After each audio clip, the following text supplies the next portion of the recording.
নমস্কাৰ, এই বিবিধাৰ বিশেষ অনুষ্ঠানলৈ মই বিশ্বজ্যোতি শৰ্মাই আপোনালোক সকলোকে স্বাগতম জনাইছোঁ। প্ৰিয় দৰ্শক, এতিয়া থিয়েটাৰৰ বতাহ বলি আছে সৰ্বত্ৰ আৰু এই মুহূৰ্তত দেখা গৈছে অসমৰ ইমূৰৰ পৰা সিমূৰলৈ এটাই বতাহ বলিছে, যাৰ নাম হৈছে তাৰ্যপুত্ৰ।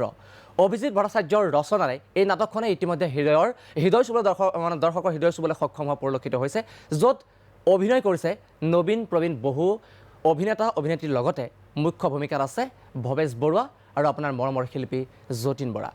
আজি আমি এই বিষয়ে কথা পাতিবৰ বাবে একগোট হৈছোঁ। আমাৰ মাজত উপস্থিত আছে ভৱেশ দা, আমি স্বাগতম জনাইছোঁ বিশেষ অনুষ্ঠানৰ মাজলৈ। আমাৰ মাজত উপস্থিত আছে আপোনাৰ আপোন শিল্পী যতীন বৰা, উপস্থিত আছে প্ৰযোজক মনীন্দ্ৰ বৰ্মন ডাঙৰীয়া আৰু নাট্যকাৰ পৰিচালক অভিজিত ভট্টাচাৰ্য আজি আমাৰ মাজত আছে, আৰু লগতে আছে আপোনাৰ মৰমৰ কণ্ঠশিল্পী তৰালী শৰ্মা। আমি কথা পাতি যাম তাৰ্যপুত্ৰত কি আছে, কিয় দৰ্শকে হিলদোল ভাঙি প্ৰেক্ষাগৃহত ভিৰ কৰা পৰিলক্ষিত হৈছে, এনে কি আছে আচলতে দৰ্শকে যে ইমান সোৱাদ পাইছে, যাৰ বাবে এই মুহূৰ্তলৈকে চৰ্চাৰ শীৰ্ষত আছে তাৰ্যপুত্ৰ। যতীন দা, স্বাগতম জনাইছোঁ বিশেষ অনুষ্ঠানৰ মাজলৈ। ধন্যবাদ। আমি আখৰাৰ মুহূৰ্তৰ পৰাই তাৰ্যপুত্ৰৰ বিভিন্ন প্ৰতিচ্ছবি চাই আহিছোঁ, আৰু তেতিয়াই অনুমান হৈছিল যে দৰ্শকৰ হৃদয় জয় কৰিবলৈ সক্ষম হ'ব তাৰ্যপুত্ৰই।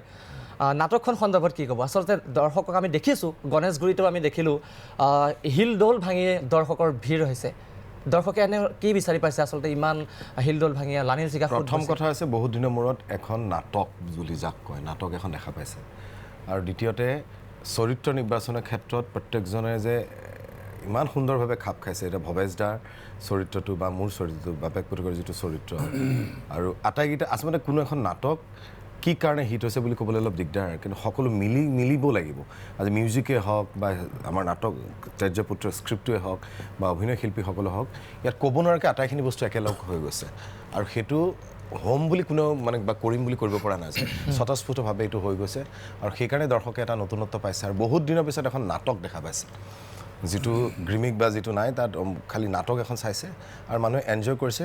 প্ৰত্যেকে নিজেও তাক যিটো আমাৰ তথাকথিত এটা ছাবজেক্ট, যিটো এটা বিজ্ঞাপন দিয়া হয় তাৰ্যপুত্ৰ, যে বাপেক পুতেকৰ সম্পৰ্ক, সেই বিজ্ঞাপনটোৰ ক্ষেত্ৰত যে প্ৰযোজ্য নহয়, যে বাপেক পুতেকৰ যিটো সম্পৰ্ক সুন্দৰভাৱে উপস্থাপন কৰিছে অভিজিত ভট্টাচাৰ্য ডাঙৰীয়া। আৰু খুব সুন্দৰ নাটক। মই নিজেও অভিনয় কৰি অত্যন্ত সুখী। মই বুলি নহয়, ভৱেশ দা, আমাৰ প্ৰত্যেকজন শিল্পী কলাকুশলী সুখী। যেনেকৈ হিলদোল ভাঙি আহিছে বহুত দিনৰ পিছত, মোৰ নিজৰ এটা খুব ভাল লাগিছে। নিশ্চয়। আৰু দৰ্শকৰ এটা আশা আছিল ভৱেশ বৰুৱা আৰু যতীন বৰাক যদি একেলগে মঞ্চত দেখা পোৱা যায়, আৰু শেষত সেই দৰ্শকৰ সেই সপোন কিন্তু এবাৰ পূৰণ হৈছে। আৰু দুটা দুৰ্দান্ত চৰিত্ৰ, পিতা পুত্ৰ যতীন বৰা আৰু ভৱেশ বৰুৱা, যেতিয়াই মঞ্চত একেলগে থিয় হয় দুজন অভিনেতা, দৰ্শকৰ চকু সেই দুগৰাকী অভিনেতা অভিনেত্ৰীৰ ওপৰত আবদ্ধ হৈ যায়। কি ক'ব পিতা পুত্ৰৰ চৰিত্ৰত পুত্ৰৰূপে যতীন বৰাক কেনেকুৱা লাগিছে? অতি সুন্দৰ লাগিছে। আৰু যতীনৰ নিচিনা এজন ভাল অভিনেতা, বিশেষকৈ মঞ্চৰ, বোলছবিটোতো ভালেই, মঞ্চত দুৰ্দান্ত অভিনেতা। আৰু মানে ইমান বছৰৰ মূৰত, 38 বছৰৰ মূৰত মই এখন সুন্দৰ নাটক এখন পাইছোঁ, যি মানে ক'বলৈ গ'লে মৌলিক নাটক, যাক নাটক বুলি কয়। মোৰ জীৱনত বহুতো শ্ৰেষ্ঠ নাটক মই কৰিছোঁ, মহাভাৰত কৰিছোঁ, ৰামায়ণ কৰিছোঁ, কাৰবালা কৰিছোঁ, কিন্তু এইবাৰ তাৰ্যপুত্ৰৰ মোৰ যিটো চৰিত্ৰ বা যতীনৰ যিটো চৰিত্ৰ, আৰু যতীনৰ লগত অভিনয় কৰিবলৈ মই কষ্ট কৰিবলগীয়া হৈছে, কাৰণ যতীন খুব ভাল অভিনেতা। গতিকে সমানে অভিনয় কৰিবলগীয়া আছে এই বুঢ়া বয়সতো। গতিকে মই অতি সুখী। ইয়াৰ সংগীতেই হওক, গীতেই হওক বা ডাইলগ হওক, যিখিনি সংলাপ, আৰু তাৰ কাৰণে মই অভিজিত ভট্টৰ ওচৰত চিৰকৃতজ্ঞ যে মোক এই বয়সতো ইমান সুন্দৰ মানে অভিনয় কৰাৰ সুযোগ দিছে, আৰু যিটো মানে মোৰ আজীৱন আৰু মৃত্যুলৈকে থাকি যাব। তাৰ্যপুত্ৰৰ যিটো দেউতাকৰ চৰিত্ৰটো, সেইটো মানে জীৱনৰ শ্ৰেষ্ঠ অভিনয় বুলি মই ভাবোঁ।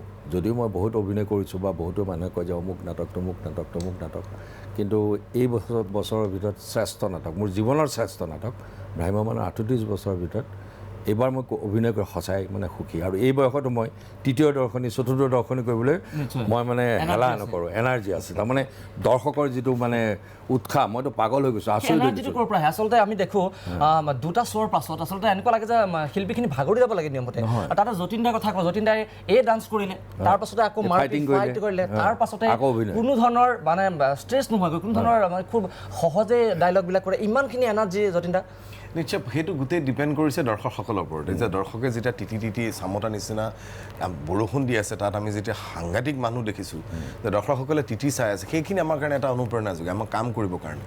আজি ভৱেশদাই ক'ব চাগে যে দৰ্শকসকলে হিলডোল ভাঙি যেতিয়া নাটকখন চাবলৈ আহে আমাৰ কামটো কৰিব খুব মন যায় আৰু গোটেই নিৰ্ভৰ কৰে দৰ্শকৰ ওপৰত নিশ্চয় আমি গণেশগুৰিত সেই নাটকৰ দৃশ্য উপভোগ কৰিছিলোঁ আৰু দেখা গৈছে তাতো লাৰি নিচিকা সোঁত বৈছিল দৰ্শকৰ মই মনীন্দ্ৰ আপোনাৰ কাষলৈ আহিব বিচাৰিছোঁ এই বছৰ যতীন বৰা ভৱেশ বৰুৱা এইসকল অভিনেতা অভিনেত্ৰীক লৈ কিদৰে পৰিকল্পনা কৰা হৈছিল যে এনেকৈ আগবাঢ়ি যাম বা ইমানখিনি সফলতা পাম বুলি কেনেকৈ পৰিকল্পনা কৰা হৈছিল যে চামতাৰ ইতিমধ্যে শ্ৰেষ্ঠ দলৰূপে পৰিগণিত হৈ গৈছে তাৰ্যপুত্ৰ কেৱল চামতা এটা উদাহৰণহে গণেশগুৰি হওক বা অসমৰ বিভিন্ন প্ৰান্তত তাৰ্যপুত্ৰ মানুহৰ মনত কিন্তু ইতিমধ্যে সোমাই গৈছে কিদৰে পৰিকল্পনা কৰা হৈছিল সফলতাৰ বাবে আচলতে এই ক্ষেত্ৰত প্ৰথম মই ধন্যবাদ জনাব লাগিব অভিজিৎ দা আছে অভিজিৎ দাক আৰু এই চেগতে মই আপোনালোকৰ এই চেনেলৰ যোগতে মই গোটেই অসমবাসীক মোৰ আন্তৰিক শুভেচ্ছা জনাইছোঁ যে থিয়েটাৰ সূৰ্যৰ এই দ্বিতীয় বৰ্ষত থিয়েটাৰ পৰিয়ালক যিটো মৰম স্নেহ দৰ্শকে দিছে তাৰ কাৰণে মই সমূহ অসমবাসীৰ ওচৰত মই চিৰকৃতজ্ঞ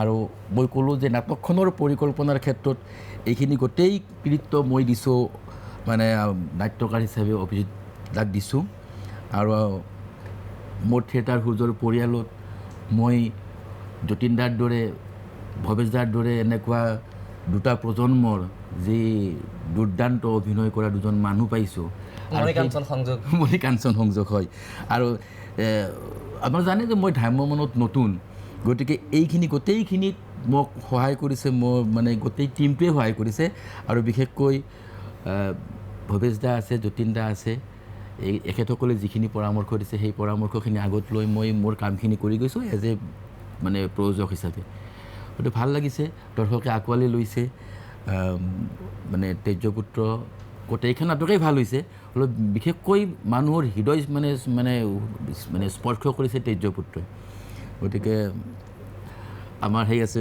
মানে তৰালী আছে তেখেতে কৈছিল ডিৰেকশ্যন কৰিব যাই কৈছিল তেওঁ চকু পানী ওলাইছিল আৰু লিখিছিলোঁ পেপাৰত সেইখিনি তেখেতৰ হেৰিখিনি গতিকে তেতিয়াই ভাবিছিলোঁ যে নাটকখনে হয়তো দৰ্শকৰ মন মুহিব পাৰিব আৰু সেইখিনি সক্ষম হৈছে ভাল লাগিছে চামতাত যিটো পৰিৱেশ হৈছে সঁচাকৈ এজ এ প্ৰডিউচাৰ সঁচাকৈ মানে গৌৰৱান্বিত কাৰণ তৃতীয় শ্ব'ত যেতিয়া মানুহে জিকি তাৰমানে বৰষুণত তিতি তাৰমানে মানুহ ওলাই আছে গৈ আছে আৰু মানুহ সোমাই আছে তৃতীয় দৰ্শনীৰ কাৰণে মই নিজেই অভিভূত হৈছিলোঁ যে মানুহ মানে নাটক এখনৰ কাৰণতে মানুহ এনেকৈ হিলডোল ভাঙি আহিব পাৰে নেকি ইমান বৰষুণত ধন্যবাদ পাত্ৰ আপুনিও কাৰণ এটা কথা জানি থওঁ যে সূৰ্য মাত্ৰ 2 বছৰীয়া হৈছে এই 2টা বছৰতে মানুহৰ অন্তৰত সোমাই গৈছে থিয়েটাৰ সূৰ্য আৰু ইয়াৰ মূলতে আছে এটা সুপৰিকল্পনা আৰু কাহিনী নিৰ্বাচনৰ ওপৰত ভিত্তি কৰি যি নাটক নিৰ্বাচন কৰিছে বা চৰিত্ৰসমূহ ৰূপায়ণ কৰা হৈছে সেই সফলতাৰ বাবে আপোনাকো ধন্যবাদ দিব লাগিব আমাৰ মাজত তৰালী শৰ্মা আছে আপোনাক সংগীত উপহাৰ দিব আমাৰ মাজত অভিজিৎ ভট্টাচাৰ্য আছে কিদৰে ৰচনা কৰা হৈছিল সেই নাটকখন কিদৰে পৰিচালনাৰ ক্ষেত্ৰত গুৰুত্ব প্ৰদান কৰিছে আমি সকলো কথা পাতিবলৈ চেষ্টা কৰিম কিন্তু সময় হৈছে এটা বিৰতিৰ আমি পুনৰ উভতি আহিম